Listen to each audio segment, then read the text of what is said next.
వచ్చింది ఏంటంటే రెడీమేడ్ బట్టలు కొనకూడదని. అంటే వేసుకొని ఉడదీసి ఆడ పడేస్తున్నారు. మళ్ళీ ఆడ అదే ఊరికి ఇస్త్రీ చేసి తీసుకొచ్చి దాంట్లో పెడతాడు కదా. ఇమ్మీడియట్గా నేను ప్రామిస్గా చెప్తున్నా, షాపింగ్ చేయకుండా వెనక్కి వచ్చా. ఇడిసిన కొట్లు మళ్ళీ నేను ఏది నచ్చిందో అక్కడ దాన్ని ఏమంటారు, ఆ రాక్లో ఏది నచ్చినా కూడా అది వీళ్ళు వేసుకుని ఇడిచేసారేమో అని చెప్పేసి ఒక బాధ, ఒక ఆలోచన రాగానే ఇడిసిన బట్టలు మళ్ళీ ఇంత డబ్బు పెట్టి కొనుక్కొని నేను మళ్ళీ ఇంటికి తీసుకెళ్ళాలని చెప్పేసి అక్కడ నుంచి పీక్కుని వచ్చాను నేను. అయితే అసలు అక్కడ ఉన్నటువంటి టీనేజ్ పిల్లలు ఒకటే డ్రెస్సు, ఆ మదర్లు. అమ్మ ఇంకొక విషయం చెప్పాలి, టీనేజ్ పిల్లలేంటి, టీనేజ్ పిల్లల మదర్లు కూడా ఈ పిల్ల ఏం వేసుకుంటే మదర్ అది వేసుకుంటుందమ్మా. పిల్లకి తలకి తేడా ఉన్నట్లు. ట్విన్నింగ్ అంటున్నారు, ఏమంటారమ్మా? ట్విన్నింగ్ ఏమో కానీ నాకు అక్కడ స్ప్లిట్టింగ్ వచ్చిందమ్మా వాళ్ళని చూస్తే. అంటే ఎక్కడికి పోతున్నాం తల్లి మనము, ఏ వాతావరణంలోకి వెళ్తున్నాము.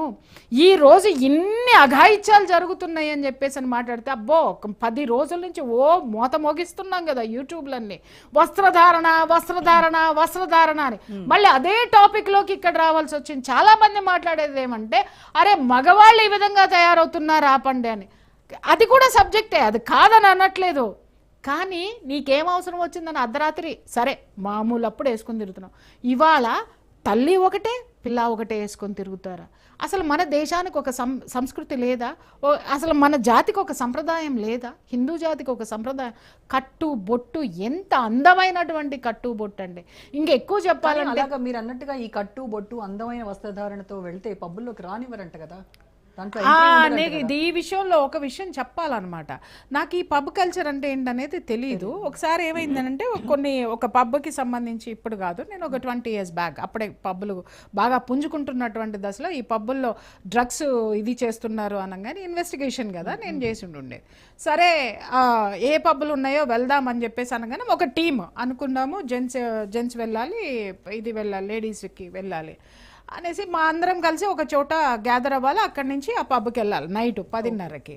సరే డ్రెస్ అయ్యి అందరూ వచ్చారు. వచ్చిన తర్వాత నేను ఆటో దిగగానే మేడం అని ఒకసారి ఇట్లా అన్నాడు మా పిల్ల కూడా.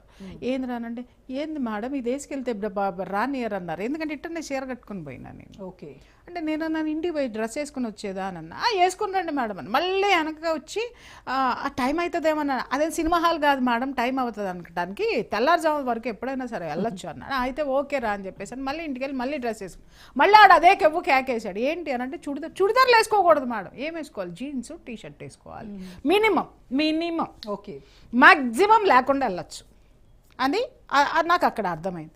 నేనన్నా ఇన్ని ఇన్వెస్టిగేషన్ వద్దు, నీ పిండా కూడా వద్దు, ఇవన్నీ నేను వేసుకుని నేను ఎక్కడ రావాలి. కానీ కేసు అవసరం నాకు అక్కడ. ఓకే, అదే అక్కడ ఎందుకంటే అక్కడ జరుగుతున్న ఆ పబ్ని తర్వాత ముయించేసాం, సక్సెస్ఫుల్గా ముయించేసాం. చాలా పెద్ద వ్యక్తి నడుపుతున్నటువంటి పబ్. ఓకే, అది వెళ్ళిన తర్వాత ఆ పబ్లోకి నేను వెళ్ళిన తర్వాత ఇన్వెస్టిగేషన్ కోసం పోయినానేమో, నేను హోస్ట్లోనే ఉంటాను, మిగిలిన వాళ్ళు ఉండరు కదా. అక్కడ చూసినన్ని దారుణాలమ్మా, నిజం చెప్తున్నాను కదా. అప్పటి నుంచి విపరీతమైనటువంటి కోపం నాకు.